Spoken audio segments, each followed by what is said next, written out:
Anime fans, One Piece fans, what's good? The answer to that question, of course, is One Piece. One Piece is what's good. I bet you guys expected to see pictures. You expected something like this. Anime fans, One Piece fans, what's good? The answer to that question, of course, is One Piece. One Piece is what's good. But nah. We do live chapter reactions and chapter reviews with face cam. Let's get in it.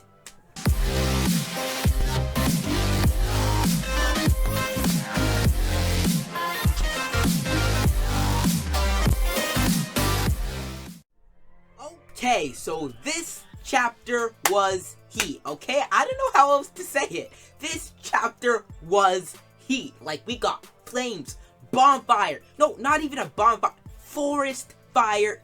World-consuming, planet Earth-consuming fire. That's all I can say. This chapter was amazing, okay? This chapter was just fire. I don't even know what else to say. Heat, flames, okay? Anyway, let's get in it. So the chapter started off at Fishman Island, or Ryugu Kingdom, where Garp was saying to Shirahoshi Neptune, congratulations on making it safely to the reverie and back, and he said, however, there was an incident at the reverie, or right after the reverie, that happened, but don't fear the world above. Because of it, the world government was working to resolve it. And then we just saw it has been a week since the reverie ended, people are going home, and then we pull up to Morgan's office. Big news, Morgan's our boy, our lies, like semi-lies spreading man. Basically, he's like, this is big news, something ginormous happened, and he said, we gotta print this. And then one of his subordinates was like, well, yo, Morgan's, the government sent a letter to say, don't print whatever big news he wants to print. And then Morgan's like, tell him to go suck it. Basically, he's just like, go send the letter back, ignore it, just don't pay attention to the letter, right? Then a dude pulls up, a Cypher Pole agent. They didn't say what Cypher Pole he was from. Cypher Pole 9, Cypher Pole 0. They didn't say which one. But a Cypher Pole agent pulls up with a gun. And he's like, you better do what we say, Morgans. And apparently our man Morgans knows how to throw hands. He throws hands and knocks this dude out. Easy peasy with like no scratches on him. And just takes this man out. He just takes him out and it's like, nah, we printing this. I'm big news Morgans. I decide what news gets printed. And I was like, yo! Like, Morgans, I've always liked Morgans, but just the fact he can actually throw hands. He'd be throwing hands with these Cypher Pole agents. Like, how awesome is that? So I'm just like, man, this chapter's gonna run fire. If the chapter was completely terrible after this, I would still like the chapter just because of the fact that Morgans threw hands with a Cypher Pole agent and no-dipped him. Boom! Like, that was just an awesome part of the chapter. But little did I know the chapter was gonna get way, way better. And just before I get into it, just on the topic of Morgans a little bit more, I think Morgans could actually be a stronger character than we anticipated, seeing as he can take out a Cypher Pole agent with ease. I'm not saying he's like something like Sanji level or something like that, but he might actually know how to fight, because we do know he's got the Toradora no Mi model Albatross, and he's actually human. He's just in his hybrid form all the time, so that could actually mean that he is a pretty strong character. Now, moving on to the rest of the chapter. Basically, whatever news he was talking about gets printed, right? And the whole world is in shock. So, this newspaper, we didn't see what it said, but it implied that Sabo, yes, Sabo! It implied Sabo died, and I'm just like, what? Why, Oda? Not a second Fire Fist, you know what I'm saying? But then I realized Sabo is not dead, and I actually do not think the newspaper says Sabo died. I think it says Sabo got captured. Because if you look, if you saw the revolutionaries, Makino, Dadan, like all the people who were crying and saying, no, it can't be true, Sabo, this can't be true, Sabo-kun, all the people who were saying all this, they never straight up said, Sabo-kun, how can you be dead? They were just saying, no, we just found out he was alive, no, Sabo-kun. Makino shut down the bar and was just crying, and then Dragon's like, we gotta find out more facts before we can make a judgment, and then Bello Buddy was like, Sabo, and even Koff was like, I can't do his accent that well. He was like, I refuse to believe it. Like, Sabo can't be whatever. but nobody ever straight up said Sabo is dead. So I think that means he got captured and his execution is like set or something, because Oda went to great lengths to make sure nobody straight up said this man has died. Now, it could mean that he just didn't say that, so we know Sabo's not actually dead. Everyone just thinks he's dead. Because another reason that it might say Sabo's dead and not that he was captured was because Blackbeard said, "Z ha ha ha. I can't let it fall into the world government's hands. I'd rather take it for myself. We're moving out, everyone." So a lot of people were like, oh, he's going after the Mera Mera no Mi, and I think that would make a lot of sense. But he didn't say he was going after the Mera Mera no Mi. So I still think that Sabo was actually captured. Like, the dude was captured because nobody said he died, and Blackbeard didn't say what he was going for. My guess is Sabo took something from the world government, something big, which is why the world government didn't want people to know. Because think about it. Why wouldn't the world government want people to know that one of the revolutionary commanders died? Like, they would be flexing that. Like, yo, the world government, we took out one of the main commanders of the revolutionary army. Like, we rad, we awesome. So the world government would be flexing the crap out of that, you know what I'm saying? So the fact that the world government didn't want the news to be printed and nobody straight up said he died makes me think that Sabo took something from the world government, something important. They go after him, they capture him, they like take him out, capture him, and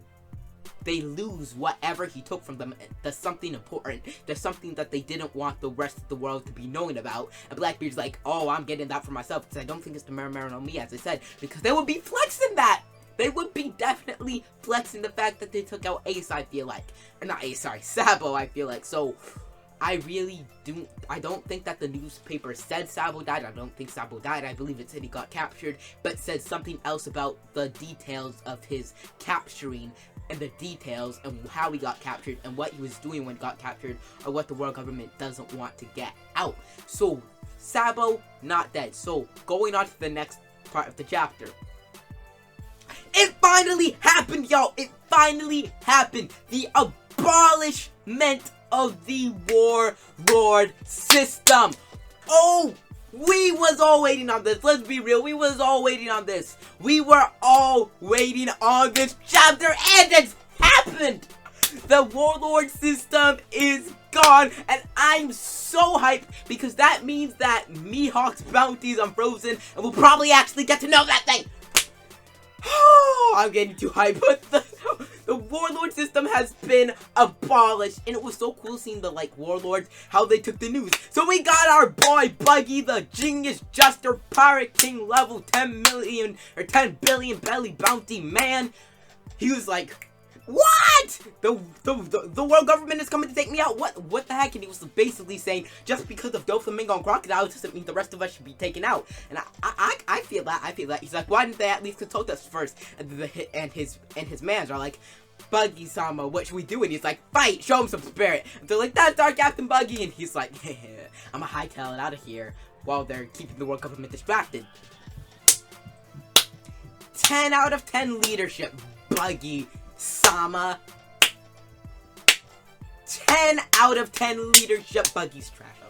Well, maybe not trash, but what he did was trash, okay? He's just abandoning his man, just abandoning his subordinates to go escape by himself. Like, a smart person would take at least some of his most trusted dudes with him to protect him, but nope, he's just going by himself. Yeah, that's trash. And then we see our man's Mihawk. He about to slap some boys, okay? Mihawk's just like, it's been a while since I was the one being chased. Foo. But I can't remember exactly what he said, but he was like, it's been a while since I was the one being chased, but I can't help feel excited, or something like that. And we saw the warlords like, come out, Mihawk. And I actually forgot one part of the chapter. I got the chapters mixed up, like the chapter events, because I'm doing this from memory. So I was thinking the X-Strike reveal was after, but it wasn't. So let me just go back and backtrack a little bit, and just let me say this. X-Strike was a traitor! He He was working for the world government the whole time, and he's the leader of a secret world government agency called SWORD. He's a captain of SWORD, or the captain of SWORD, I'm not sure which one. And Kobe, our man Kobe, is a member of SWORD and has been promoted to Rear Admiral since the last time at the Reverie when we saw him and he was captain. That was confirmed to not be a typo. Kobe is a Rear Admiral now. But this bites! This bites! This bites! This is the worst! Do you want to know why? It doesn't bite because X-Drake was a traitor. I actually saw that coming. It bites because I was going to make a video on Saturday entitled why X-Drake is still working for the world government.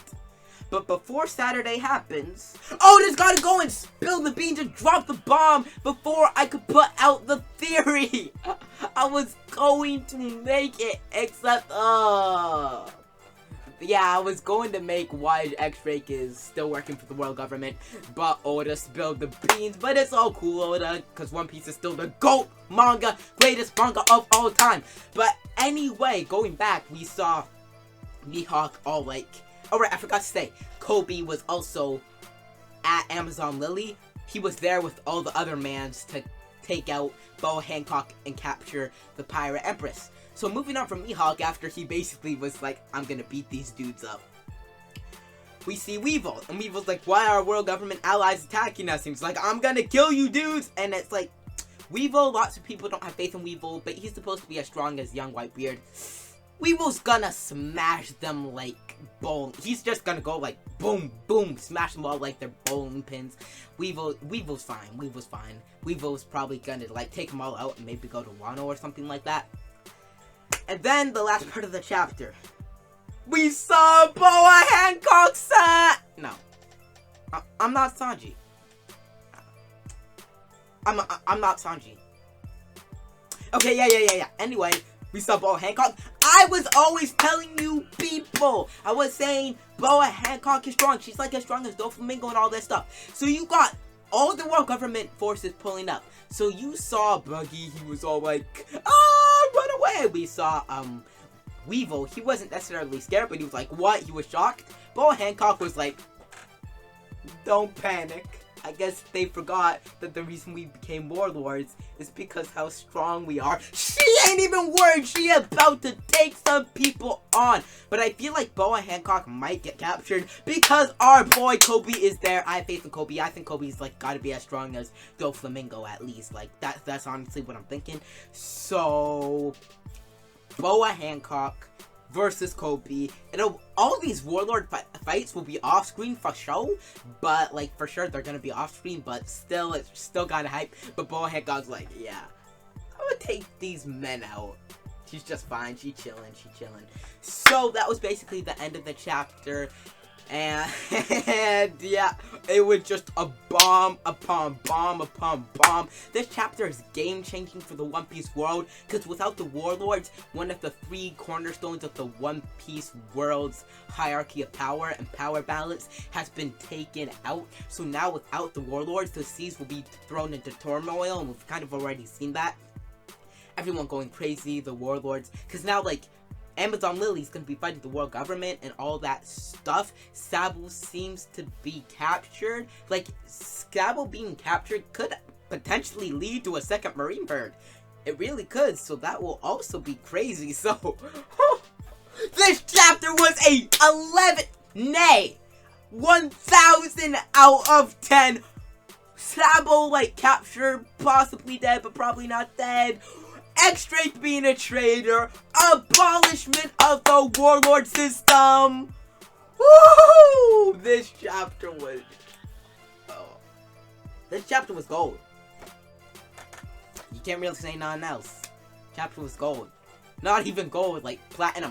If there's anything more valuable than gold, ruby, diamond, it was a cross between ruby, diamond, emerald, gold, platinum, and every single other precious metal or stone or gem on this planet. A fusion of all of those. Opal, silver, all of them. Whew. My weebness is kind of coming out, but so yeah, that's kind of it for my chapter reaction, I guess. Or not reaction, more of a review, because I already read the chapter. Because honestly, I'm gonna be real with y'all, I was gonna do a live chapter reaction, but when I woke up, I honestly just couldn't wait to read the chapter. I really couldn't. So I'm like, you know what, I'm doing a review. I cannot wait like 7 whole hours to read the chapter. I just couldn't. I'm sorry. I will do my best to try and put my impatience aside and maybe do a live reaction next week. I'd be streaming it. But yes, for my next chapter predictions, of course, we're probably going to move away from all this because what Oda's been doing is the first chapter of each act. But, like, for example, Act 2, we went to Blackbeard, and we saw his bounty, and that was some hype, that was some real stuff. Then this chapter, we went to the Reverie, abolishment of the Warlord system, and then the next chapter, he goes back to Wano. So, next chapter of Wano, I don't think it's gonna completely start rolling yet. I think we're just gonna go Wano, see them start setting out for the Fire Festival, and will say, the Fire Festival, in my opinion, is almost definitely not the final battle. I think it'll be, like, the midway battle. Like, there's gonna be battles after the Fire Festival, in my opinion. I think Wano's gonna take like another 100 chapters at least, or maybe not 100 chapters, but or actually probably even 100 chapters. Let's be real. Wano seems to kind of be Oda's longest arc. Like, he's gonna have the final arc. He's gonna have but Wano it might just be his definitive longest arc. We got Big Mom and Kaido here, don't forget, and the Marines still haven't pulled up. And also, I will say, another thing I kind of forgot to say in the chapter, X-Drake, he didn't know about CP0, so apparently the world government is making deals on the side the Marines don't know about, like CP0, like X-Drake had no idea and didn't know why they would be there. He was actually saying he was a bit fearful when he saw them. But, yeah, I think I'm gonna close this review. One Piece chapter 956, one of the best chapters of all time. Boom! And yeah, thanks for watching. If you enjoy my content, and only if you enjoy my content, like this video, subscribe, share this video if you found it enjoyable, and turn on notifications for more One Piece content. Also, comment down below how you liked this chapter reaction, your predictions for next chapter, what you rate this chapter out of 10. You can go something like 12 out of 10 because it was like over 10 out of 10. And also say how you like these face cam videos, because I'm still gonna be doing picture videos, but I kind of find it fun to just get in front of the camera at times. That's why my chapter reactions and reviews are going to be on face cam. Tell me how you liked it in the comments below. And yes, I will see you guys in the next video, and hopefully next chapter is as fire as this one. I think that's kind of impossible, but like at least partially half as fire as this chapter. Bye.